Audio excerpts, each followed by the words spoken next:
Houjik Manipur thokliba irang asina maram oiraga Lanjennaduna Leiriba singda Piba Yaba Mateng Pibinaba RPI Athawale National Secretary Maheshwar Thounaojam Development of North-East Region Donor Minister Kishan Reddy Takshinkhre Lakliba January 10 da Union Home Minister Yaba Apunba mifam amada wafa masi puthokchuna Manipura thengnariba khudong chadaba sing kokhanaba khanandainaragani haina Donor Minister Kishan Reddy na thajaba pirakle haide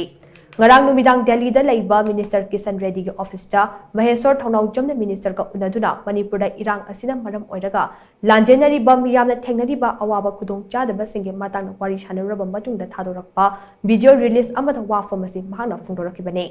video release aduda Maheshwar Thounaojam na makatana hai Manipura thokliba irang ase Houjik tha taret henjilaklabane irang na maram oiraga relief camp ta leiriba sing ase laingang na chana thaknaba piri haiduna su masagi oiba senthok leitabana awaba kaya mayoknade masigi su mathakta masa gi mayumda hannaba honabada mayoknariba awaba sing asida ministry gi maikaidagi pangba yaba mateng pangbinaba taksilomki hainaso mahangna makatake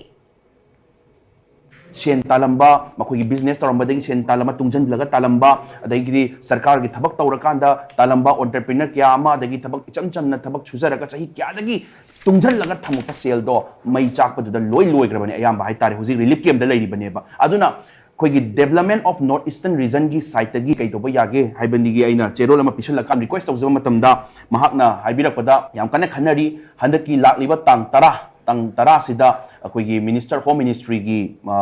site gi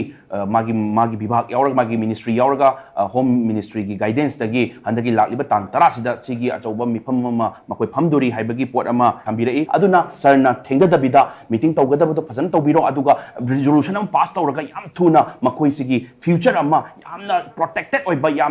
oiba future ama oinaba amta hona bio sargi site gi sargi ministry gi site gi thamjarame